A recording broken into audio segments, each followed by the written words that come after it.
All right, well, here we go. Shalom Aleichem and welcome, friends. We are doing another implicit Hebrew grammar interview with a Hebrew scholar. Today, I'm joined by one of my friends that did some doctoral work with me, Ron Lindo, Dr. Ron Lindo at that. Ron, how you doing, buddy? Doing good, doing good. Glad to be here. Good. All right, well, go ahead and tell everybody that's going to join us and watch this video who you are, where you're serving currently. Yeah.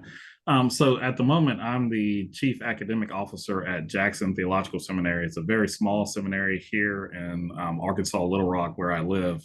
And it's hosted by the AME denomination. We just got accredited last October. And so, we're hoping to kind of grow from there. I also teach a few classes there. Last semester I taught Introduction to Hebrew for them. And mostly I do all of their biblical languages. So I'm the only person on the staff at the moment who has a PhD and loving it. Things are going well there. So Yeah, yeah. fantastic. Well, let's dive into your history and training in regards to Hebrew. Ron, what was your first exposure to Hebrew and who taught you Hebrew? Oh yeah. So I had a quick backstory would be I had kind of gained a passion for the Bible earlier on. My grandma gave me my first Bible, and I started kind of reading it through. I hadn't really done any serious study because my parents didn't actually attend church, and so I went to Louisiana College, and for like a better way of saying it, by chance, by God's providence, and didn't even know at the time it was a Baptist school necessarily. I knew it was a Christian school, but I know a lot about the different denominations and how that kind of functioned, and especially Southern Baptists. And I had to take obviously a foreign language. I was a math major, and I've been a math teacher for several years now. And because I had to take a foreign language, I didn't want to take Spanish or French because I was like, I'm never going to use any of those languages. At least that's how I felt at the time. And they were offering Hebrew, and I said, well, let me just go ahead and take this because it's, at least from what I understood, related to the Bible, and I'll be able to learn some more from there. And so I had Michael Shepard was my Hebrew professor, and has influenced me a lot. And I took Hebrew with him. I took every Hebrew course I could take. I had taken the Old Testament class with him before, which is why I also wanted to take Hebrew with him. And it kind of took off from there. By the time I had decided I wanted to more focus on the Bible than mathematics, I had run out of scholarships, so I went ahead and graduated with my math degree in my undergrad, and then later pursued my master's and PhD in biblical languages and Old Testament. Who was your PhD supervisor? Was it Archie? Dr. Cole, I think, was the main Okay. chair. Uh-huh. Yeah, and England was the second. Yeah. Yeah, England was my second, but he ended up flip-flopping to my first whenever Mosley retired. So, yeah. All right. So, when young Ron happened providentially to go to Louisiana College and started taking Hebrew, what was hard? Like, what was the hardest thing for you to get? Because everybody, I think, has like one thing that's like it was linchpin hard. No, yeah. And it's been so long since I've been reading it. I was trying to kind of reflect on that. And I think for me, probably the hardest thing to get is more related to just linguistics and how languages kind of transfer, because I still have a lot of fundamental ways about me. And I still have sometimes where I would even default to a King James version of the Bible just because of my background and things like Yep. that. The first Bible I ever read, but coming to kind of understand that a lexicon is not a definite definition of a word, and that there are some other nuances and certain context can determine a word's meaning way more than quotes a set definition. That was probably the light bulb that went off after a few years of reading and studying Hebrew, and not to the point where I guess I feel so prideful that I'm like, oh, I can just make any definition, but to the point where I understand like it's not as simple as it's always got to be this one particular word. Yeah. And if it's anything else, it's heresy.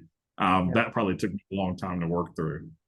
So your most difficult part was more in regards to translation than the language itself per se. I would say, at least from memory, I think that's probably the hardest struggle I had. Yeah. And I think it'd be leading into this question because we did a much more inductive sort of method to learning Hebrew. We didn't even use a grammar in the class. Dr. Shepard gave us a few notes at the beginning, and then he just opened up his Hebrew Bible and just made us read it with him, as we kind of went through it.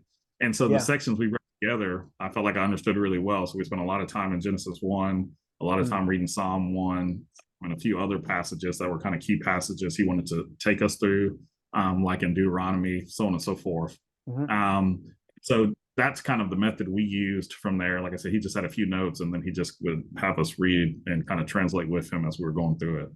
I'm curious now that you're teaching at Jackson Seminary, are you following Dr. Shepard by doing the inductive, or have you moved to more of the deductive in your method? Yeah, I guess I'm somewhere in the middle. Okay. And once again, because ideally I'd like to do an inductive method Hmm. and always have that.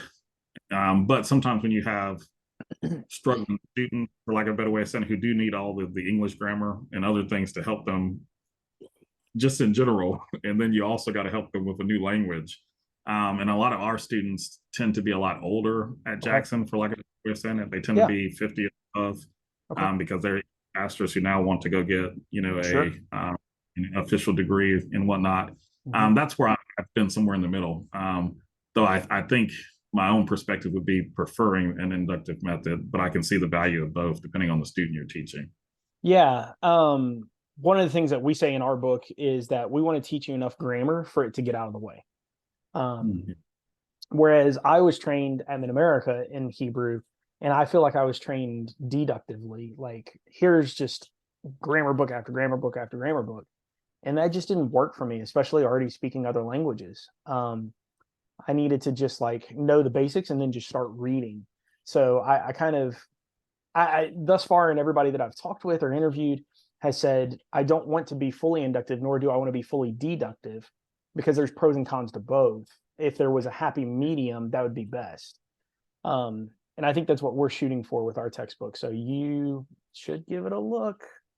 Um, No, so definitely. Well, so here's the question: why do you think so many seminarians bemoan Hebrew? You and I both went to New Orleans Seminary for our doctorates, and I don't know. Did you get the chance to what's the word I'm looking for here? Fill in for any Hebrew courses, master's level? I did, yeah. Hmm. And those were kind of the hybrid courses. I didn't do Yeah. a, fully in class one. Okay. Um, but like you're saying, most students, they're going to view those as the harder courses that they just Yeah. have to pass or something they just want to either get out of Hmm. or however they view it. And kind of as I was pondering this, the one of the light bulbs again that went off to me for me, especially when it comes to teaching Hebrew, is in an article by Bruce Walke, and I have his notes here in front of me. And Cool. this is in his book, The Dance Between God and Humanity. And he has a Mm. section where he talks about how he's kind of changed his view on how to teach Hebrew. And he gives four main points. Is the first one is that we should focus on exegesis, not speaking. The second one is he points out, at least in his experience, if you take 1 year of Hebrew, 3 years is not going to make it any better. After a year of Hebrew, by which he means like a beginning Hebrew and an intermediate Hebrew Mm. course, if you break it for 2 semesters, you're either going to internalize it and want to learn it on your own so that you don't really need more courses, or you're going to say, I've learned enough, I can move on, and I'm Mm. just going to use what I can use. Then he says, we should really focus on vocabulary. And then he says, at the end of the day, if you're not making some sort of theological connection to how you can use this to either build theology or kind of adjust your theology based on the biblical text, it's not helpful from there. And so I think what Walke is arguing, which I think I agree with him, which is why I brought up his points, is Hmm. that somehow in some way the history of biblical languages, at least teaching it in seminaries, either been like I want to use this to make or break you as a student, so Hmm. that way sort out the weak, Hmm. or it's been something that just people have not taught according to either those four guidelines or even just good guidelines that students can embrace. Yeah. Um, and I think adding on to that is just the reality of just a dead language where you're not going to actually go out and speak it with someone. Mm. Modern Hebrew has a lot of parallels and overlap, Yep. but even for the average American, they're not going to go try to live in Israel and speak Right. that Right. in a course. So those are at least some of my thoughts. Yeah. Yeah. I think that it's bemoaned because, like you said, there's none of the aha. Yeah. aspects to it. I tend to think that whenever we do Koine Greek, New Testament Greek, there's more theological ahas, because 9 times out of 10, anytime that I've sat in on a Greek course or heard of a Greek course, it starts out with John or First John, and both of which are theologically rich with the Greek. And so it seems as though Greek is already doing that theological so what whenever you do it, but there's very little by way of Hebrew doing that. And so, yeah, I think that's a really good point to bring up from Walkie, that we need to ensure that we're giving theological ahas. And I think that's also another good point, that if if they haven't really hooked on to wanting to continue to learn after one semester, and they're not going to continue to learn. Yeah. That's mhm. No, yeah, I was just going to say really quickly, and I think he's bemoaning sort of the seminaries, at least in his opinion, once again, that maybe have you take like 4 units of Hebrew or something Yeah, like that. And his sure. point is those students were just, they figured it out a long time ago how they were going to deal with Hebrew. What's the point of, adding on the extra courses? So, Yeah, yeah. yeah. So, do you think that those are the reasons why there's only a 10% retention rate, as shown by Dr. Carl Sanders' research? He did that 5-year study that was published. I don't know if you were at San Antonio that year with me or not, but it came out as well in the journals. But it's only a 10% rate, which is really, really abysmal. No, yeah. And I'm not as familiar with that study, but like that number is just astounding to me. And, I could probably make a correlation to mathematics, having been a math teacher for a long time, is sometimes people would already have this mental block ahead of them because they're either told math is supposed to be hard or they're just told it's going to be challenging. And I think the same thing somewhat happens with the biblical languages, that they're told going into seminary, these are going to be your hardest classes and these are going to, make or break you. And I think at the end of the day, if you have a good mathematics teacher, you learn to love math because that passion translates, Yeah, from there. And if you have a teacher who understands that I need to provide you support, and that it's not a bad thing if you don't know your multiplication tables and you're in ninth grade, I just need to make sure you learn them so then you can do whatever I need you sure. to do. And I think the same approach needs to happen with the biblical languages overall, is realizing that they're going to be difficult, but realizing that students need help and assistance.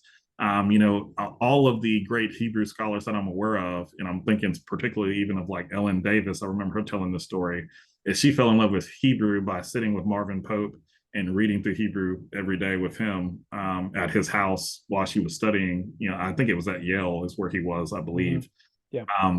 And so I think that sort of method is just always going to be better for students, especially when you're learning something that you think is challenging, compared to saying, oh, you've got one semester, you need to pass all these quizzes and tests, and if you don't, good luck, because you're just going to take it again next time. Yeah. So, Yeah, I think more of the I don't know, for me, teaching Hebrew is more of a discipleship yeah, endeavor than a class.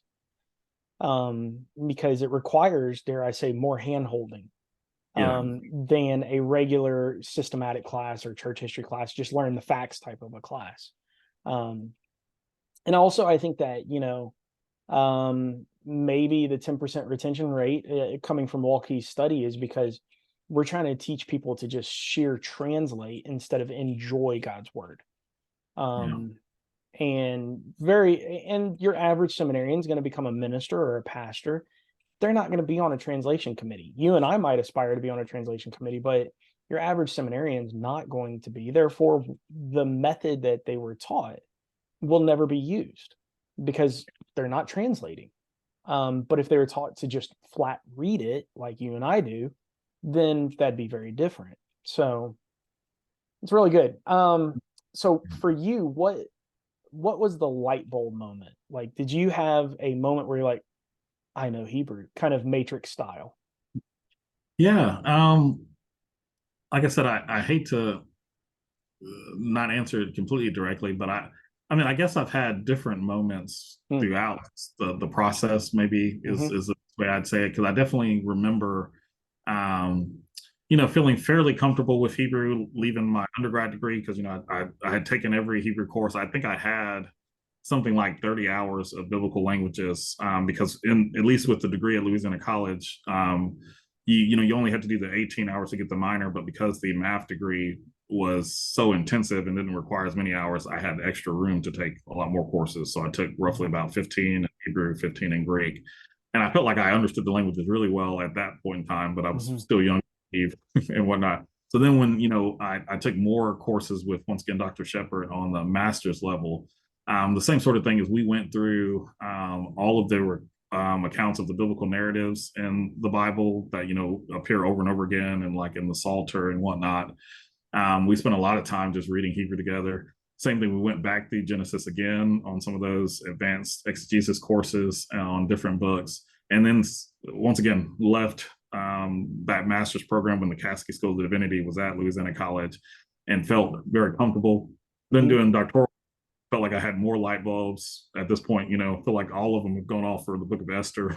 And so I hope that's kind of answering your question. Is I feel like as I continue to read and meditate on it and kind of understand it, and for me at least, was really helpful is understanding just linguistic theory and how that kind of functions into not just translating, but how you ought to deal with a language and its kind of boundaries, has to me been very helpful. Yeah, I don't know that I had a real light bulb moment either. I think there's been levels of light bulbs. Maybe that's the way to put it. A light bulb at this level, light bulb at that level. But yeah, I think that's good. And I tend to think that that means that you're continuing to grow, where you're like, man, that was a big light bulb moment, but this was even a bigger one. That means that you're continuing to grow and continuing to learn. And I encourage my students, shoot for a light bulb moment, but hope to have multiple lights, because that'd be really helpful. So yeah, and I think it's worth paralleling it to, even the analogy of when you first get back into working out, which has happened to me far too many times, where it always sucks that first, month or so, but then you have that where you're like, okay, and then I can push a little harder, and I can push a little harder. I think languages will work the same way. So yeah. So what do you think is the future of Hebrew studies, in particular teaching Hebrew, not Old Testament studies? Well, yeah. I don't know. I can see a few different possibilities, I guess, happening. As much as everybody might be fearful of AI and how that's going to deal with education, I think there's lots of ways that can just help us, especially when it comes to identifying someone's gaps and helping them work through that, and having something kind of assist you with maybe correcting a certain way that you're maybe even trying to pronounce something, and helping you realize maybe it's the way that you're putting your mouth together, or whatever the case may be. And I think when it comes to just, humans continue to teach other humans, whether we have the assistance of technology, I think we're starting to realize more and more in the academy that it's just more helpful to not to teach as if no one understands at all, but to teach with and maybe I can say it this way, is when I first got my teaching certification, one of the things that I was told is that if I learned how to teach the special ed students, I'd be able to teach all of the students in the room. And a part of me kind of felt like, I'm not quite sure that that's true. But as I've continued to teach, I've learned that, okay, if you can teach for lack of a better way of saying it, the lowest performing student in the room, all of the other students are going to understand it even better. Even if they feel like maybe you could go a little faster, they're still going to retain it longer and enjoy it better, and feel like they can actually use the information better. And I even remember a story when I was teaching math in New Orleans. One day I just started really speaking really slowly, making sure I was clarifying everything. I wrote out all the steps to the problems, beyond what I thought was necessary. And the smartest student in the room, she was a straight A student. She made A's on every quiz. She had always been doing well. She came up to me after class and said, Mr. Lindo, at the time I didn't have my doctorate. She said, "Thank you so much for going slow. I'm so glad that you did this today." And I felt like of all the students in the room, she wouldn't want me to go that slow, but she's super thankful for it. So I do think we're just going to continue to learn, I guess, that learning biblical languages doesn't have to be a barrier for people to be able to obtain a higher degree or deeper access to the Bible, for lack of a better way of saying it, but that we just need to be a lot more accommodating. And I think that's even where a lot of the books, including like yours, are trying to gear the audience towards, that we don't need these technical grammars that almost only a few people really comprehend. We need something much more tangible, Yep. that people can pick up, read, and enjoy while they're actually learning Yep. some of the technical aspects, but not so much that it's overwhelming. Yeah. Yeah. Completely agreed. So, to the student that has gone in and done some learning, maybe a semester, what would you personally encourage them to do in order to continue learning or upkeep their Hebrew and not become a part of the 10% retention rate, Oh or the yeah. 90% fallout, I should say? Yeah, no. Yeah, I guess my encouragement would just be, be persistent. If it's something you really want to obtain to do, just make time for it. There's plenty of apps out there. I would start with the free ones, and then once you find a version that you really like, then go ahead and pay for it, because it's going to be worth it in the long run. Once have decided kind of how you're going to deal with going through the language on a day-to-day basis. And then, for me, what was very helpful on a more practical level was just having my devotional time always be something with the languages. And I might have overdid it at the beginning and overwhelmed myself some. So in reflection of that, and if I'm going to read a whole paragraph in English, then I maybe want to go look at least one of the sentences in Hebrew and continue to build on that to the point where I can say, okay, today I can spend the same amount of time, the 10 to 15 minutes, doing it all in Hebrew, which will happen at some point if you just kind of go through it slowly. And I would also then just say, lastly, just don't be afraid if you feel like, oh man, I learned this word a year ago and I forgot it. Well, just relearn it. It's not, it's your brain.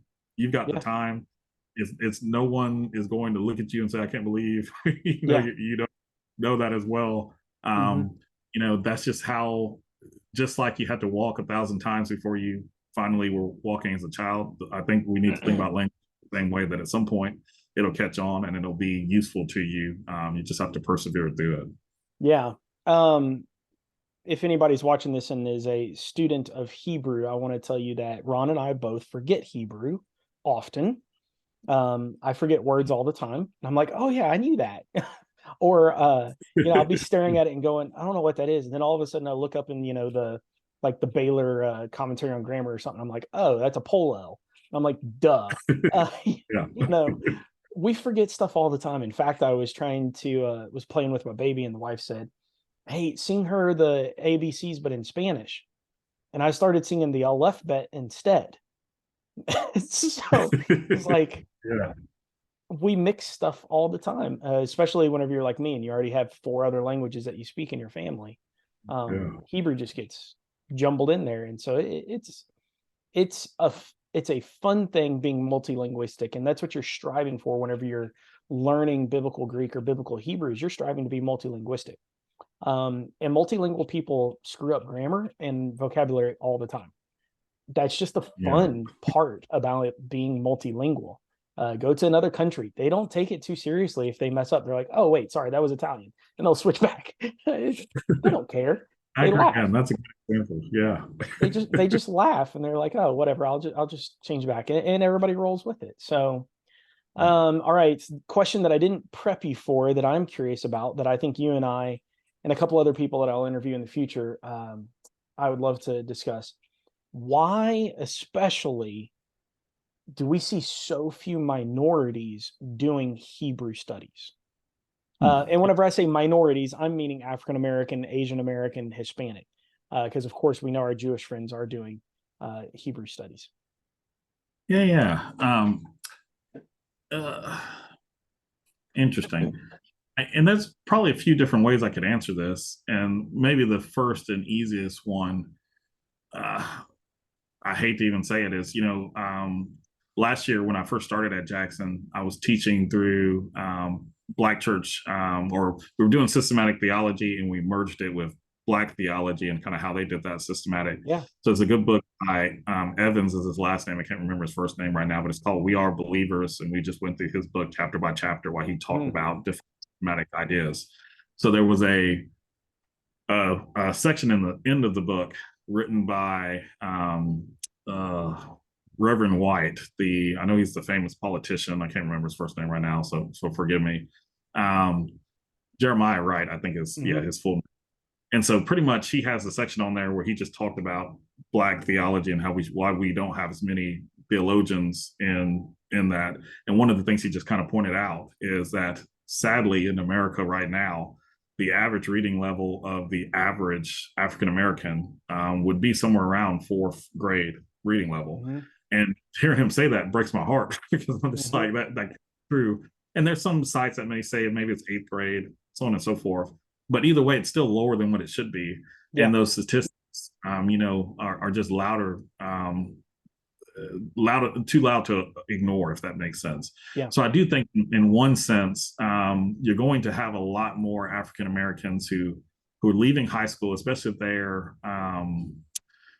considered the bright ones, who are saying, I just want to make sure I never end up in poverty. So I want to do everything I can to make lots and lots of money. So I want to be a lawyer. I want to be a businessman. I want to do something else. And I think a lot of those who leave high school, as just a quick example there, and want to pursue theological studies, I think they do the same sort of things. They go get a business degree and then they run a church, Yep. or they start a church and they bring all these people together, and then by the time they want to do more theological studies, they're so busy running their church that they don't have any more energy to go to seminary or whatever the case may be. And that's even one of the struggles we're dealing with here at Jackson, is there's plenty of pastors, and though we don't want to just have Black pastors come to our school, but there's plenty of Black pastors here in Arkansas who could benefit from us and gain all kinds of deeper theological understandings and whatnot. But the reality is, 20 years ago they became a pastor, and they now need to be convinced for why they need to. Their church has been fine and thereby for 20 years. Why do I need to get seminary now? So I think that's probably at least one of the reasons is the reading literacy rates kind of being so low, and then just the reality that when they do want to focus on theology or being a pastor, they feel like there's other skills that are more useful to them, or at least more easily accessible than biblical languages. Yeah, and I would say for Hispanics and Asians, which I can speak to both of those, when they do go to seminary, and again, it's the same educational issue. Hispanic reading rate in America is extremely low. Asian rate is extremely high by comparison. But both Hispanics and Asians of American descent are pushed by families to go into more lucrative endeavors, business, medicine, etc. And that's where all your stereotypes come from, right? But then whenever I do see Hispanics or Asians go to seminary, they tend to either go into the pastoral studies.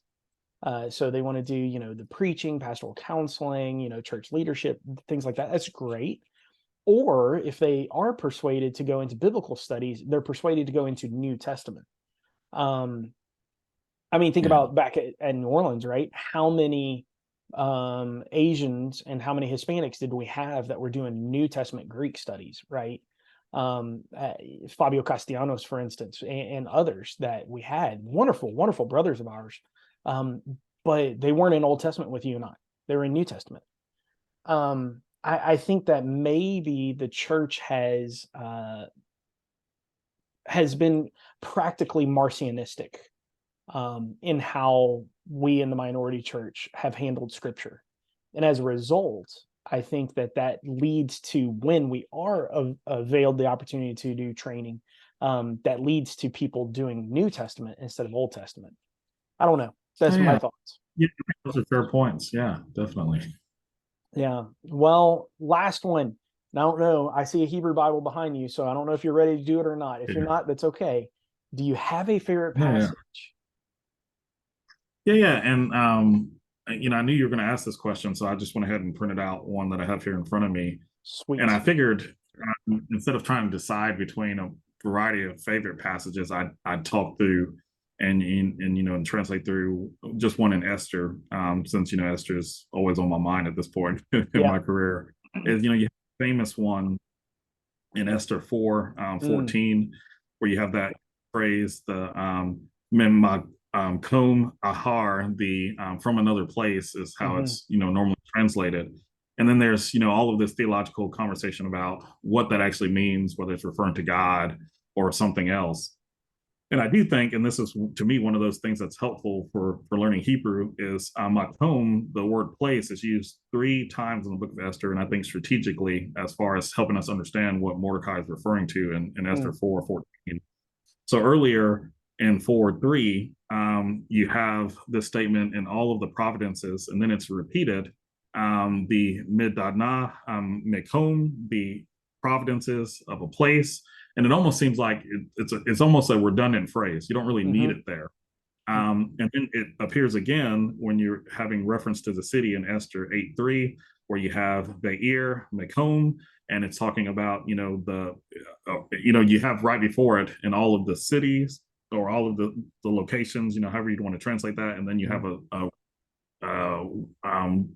redundancy again. And what's interesting here is those are also the 2 verses in the book of Esther where you have the reversal of what's happening to the Jewish population there in Persia. So, in Esther 4:3, it's the first time the Jewish people are introduced as a group. They're introduced with weeping and mourning, and then you have in 8:3 where they're introduced again, where they're feasting because now the edict's been overturned and they're prospering. And so I think when you look at the literary design of how makom is used in Esther, that what Mordecai is referring to is that at the end of the day, Esther, if you don't do what God's called you to do, God is going to raise up someone else from amongst our people to do this for us. There's plenty of us all over, this Persian place, particularly in Susha, and God is going to raise up one of us to, in a sense, reverse this plight that was introduced once again at the beginning of chapter 4, and then is resolved in chapter 8. And so to me, I always felt like maybe it would be a little harder for me to determine which interpretation of that verse was easier. But at least for me, when I look at the grammar of the Hebrew there and how, once again, makom is used in Esther, I go, okay, to me, this is obvious what Mordecai is referring to. So I figured I'd talk about that, though I understand people will probably debate that verse until the end of time. But I think helpful things there. Yeah. Well, you are a Hebrew Esther scholar, so I'm not going to bait you. That is not my field. But I do love the book, and I hope that one day the Lord will open up Iran for people like yourself that are Persian exilic studiers to go and study archaeologically in Iran. That'd be wonderful. Great. We look at it from afar and go, I wonder what we could find in Susa if we went and dug. So yeah. Who knows? Maybe one day the Lord will let us. We'll see. Sure. Well, thanks for the interview. I appreciate it. We're going to stop it here, and we'll see you all in the next episode with another Hebrew scholar. Have a good day, everybody.